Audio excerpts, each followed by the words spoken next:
Welcome to the Battle Ready Sermon Podcast with Captain Rob Westwood-Payne. So we turn back to Genesis chapter 45 and verses 1 to 15. And this is holiday season, so a number of people are away. Some of you may well have flown on an aeroplane at some point over the last month or so, or looking forward to doing that soon, or having done it sometime during the year. I don't think I've been on a plane since about 2018, but I think we are in October. But if you've ever been on a plane, then you will know about the airline safety briefing that they always do before you take off. I suspect you've probably not seen one like this before. If you do decide to leave, you will not be allowed access back on board, and parachutes are not included. Here at Frontier Airlines, we like to keep up with all the latest fashion trends. In the event that this flight becomes a cruise, all of you lucky people get your own itsy-bitsy, teeny-weeny yellow polka dot bikinis beneath your seat. Minus the itsy-bitsy, teeny-weeny, and you get no polka dots. Once you're outside the aircraft, pull down sharply on the red tab that's on the front, or for those of you who love to make life difficult, you can blow into that red tube near your shoulder to bloat. The beautiful bikini is equipped with a water-activated light. How in the world that works, I have no idea. So if you figure it out, please do let me know. And if by chance yours does not inflate, well, grab your neighbor and hold on for dear life. The location and use of life vests for your child that shows the most potential is located in that safety information card. If needed due to a loss of cabin pressure, 4 oxygen masks will drop from the compartment over your head. Ignore those and grab your nearest flight attendant to get some air. I'm just kidding. I'm so lonely. Once you stop screaming, place that mask over your nose and your mouth. To adjust, pull on the elastic tabs on either side. Make sure to adjust your own mask before assisting your favorite child, another passenger, or your husband who's definitely screaming louder than you are. And let's be honest, only those of you that pay the extra $49.99 get any oxygen. Smoking of any kind is not allowed on the aircraft, unless you're like me and you're smoking hot. Thank you so much for your attention. Sit back, relax, and enjoy your flight to Colorado Springs. And for those of you who didn't give us your full attention, good luck.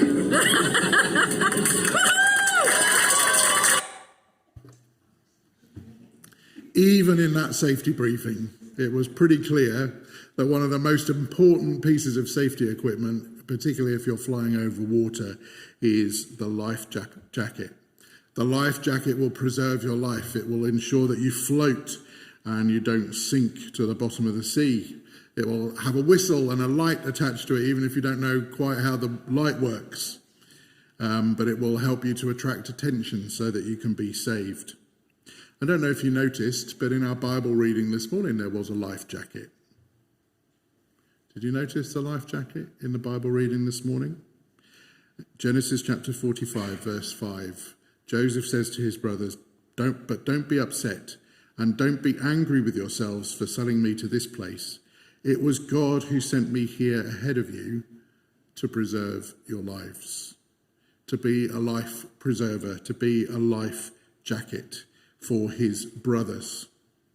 And he had to look beyond his resentment and anger to be able to carry that out. I guess that a lot of you will know the family context. Joseph's family was euphemistically a blended family. Joseph's father Jacob had 2 wives and at least 2 concubines. That's a blended family, isn't it? And he had a favourite. His favourite wife was Rachel. And amongst his 12 sons, and goodness knows how many daughters, because the daughters were not recorded,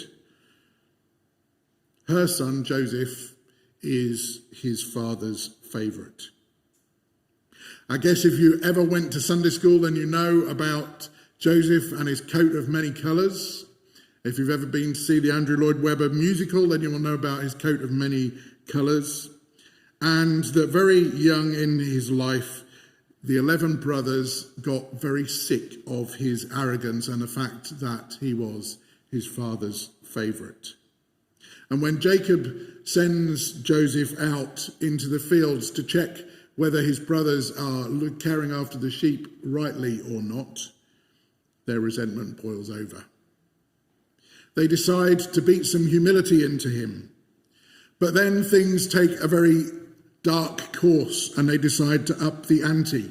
And they end up throwing him into a pit and then selling him to some passing slave traders. And to cover up their sin, they decide to dredge his coat through animal blood and take it back to his father Jacob and tell him that wild beasts have killed his favourite son. Now, I don't know what your family's like. I don't know whether you would describe them as functional or dysfunctional, but that is one dysfunctional family. But now, in Genesis 45, we are about 2 decades on. Joseph is a distant memory for his father and for his brothers. And the family find themselves suffering famine in their land. And as a last-ditch attempt to save his family, Jacob sends his sons into nearby Egypt to find food. And what do you know? The high and mighty Egyptian official that they have to beg for grain is Joseph himself. He's not just survived through, it has to be said, a story that would make a good soap opera, but he's prospered. Joseph has had 2 decades to brood on what his brothers did to him. He's had 20 years for the resentment and the anger to build in him until it is boiling over. And now he finds himself face to face with the brothers who threw him into a pit and then sold him into slavery. There they are, kneeling prostrate before him on the ground, begging for food. What is Joseph going to do? He could do what he likes. He is the second most powerful man in Egypt. If he decided to lop their heads off there and then, nobody would have batted an eyelid.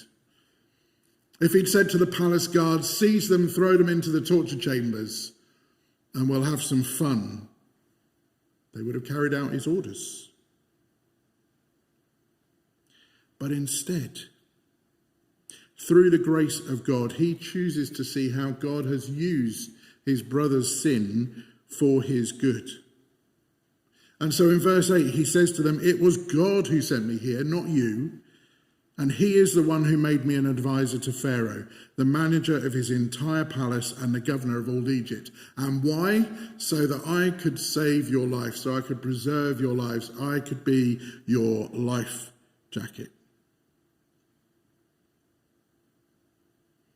The second most powerful man in Egypt.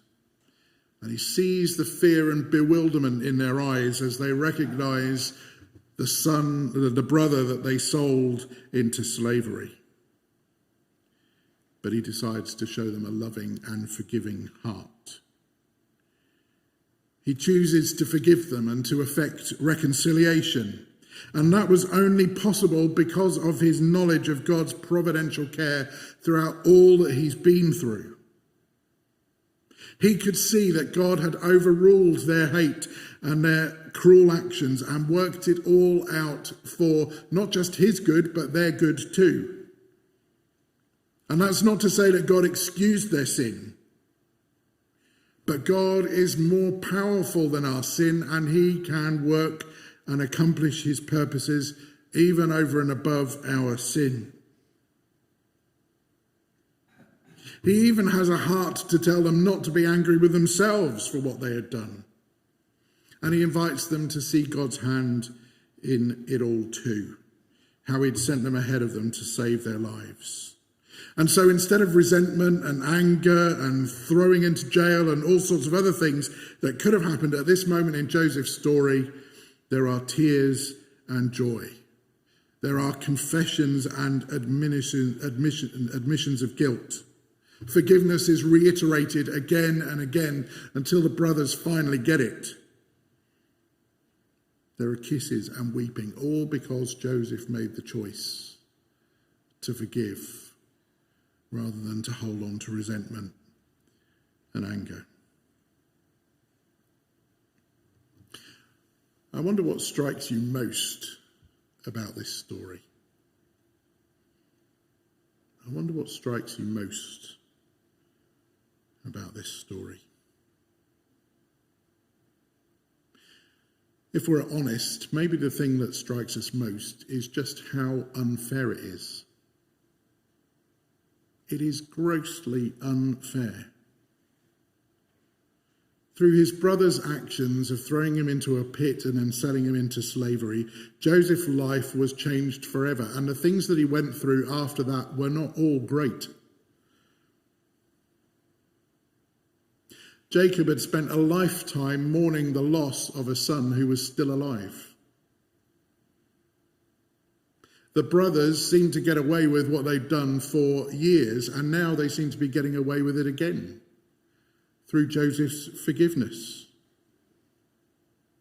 And not just his forgiveness, but Joseph is going to save them. He's going to be their brother's life jacket.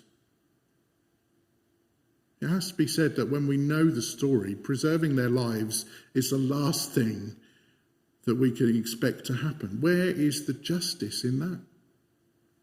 Where is the justice? It just seems so unfair. To help us understand the story, maybe a story from the Native American tradition will help us. A boy once came to his grandfather, full of anger because another child had done him an injustice. The grandfather sits him down and says, "Let me tell you a story. I too, like you, have felt hatred toward those who've done me wrong, especially those who show no sorrow for what they've done. But hatred wears you down. It does nothing to hurt your enemy. Hatred is like taking poison and hoping that your enemy will die. I've struggled with it so many times." He said to his grandson, "It's as if there are two wolves living inside of me. One wolf is a good wolf. He does no one any harm.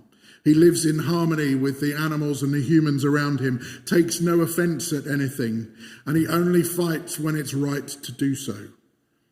And he fights in the right way. The other wolf inside of me is full of anger. The slightest irritation sets him into a fit of rage. He fights everyone all the time for no reason. He cannot think clearly because of his hatred and his anger. It's all overwhelming, all consuming. And let me tell you, grandson, it is hard to live with these two wolves because both of them want to dominate me." The grandson looks into the eyes of his grandfather and says, "So which one wins, Grandpa?" And the grandfather replies, "The one I feed. The one I feed." You see, forgiveness is not about justice. It's about preserving your life and the life of those around you. Forgiveness isn't easy. If you're going to forgive, then you have to acknowledge the hurt and pain that has been caused in your life, and that is not easy. But forgiveness does seek to move on. It does seek to preserve life, to enhance life. So we have to ask ourselves this morning, what burden of anger and resentment might we be holding onto this morning? What we may be carrying around with us today? Which of the wolves are we feeding? Are we feeding the bad wolf? Are we feeding the angry wolf? How long have we been feeding it?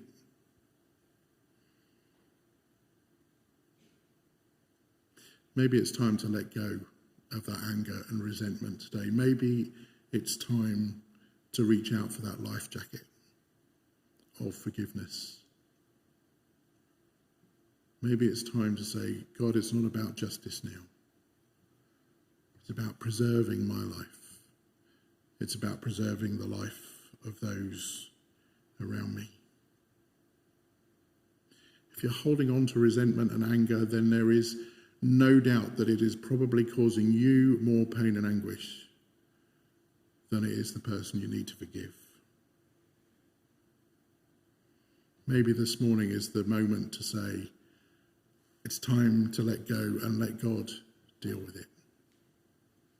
God will preserve your life. God will preserve the life of those around you. And he will see that justice is done. We're going to sing together song 850 in the songbook. This is a beautiful song that's been added to our songbook in recent years. It reminds us that we are forgiven people. And in it we make prayers and promises. I then shall live as one who's been forgiven. I'll walk with joy to know my debts are paid. So greatly pardoned, I'll forgive my brother. The law of love I gladly will obey. I then shall live as one who's learned compassion. I've been so loved that I'll risk loving too.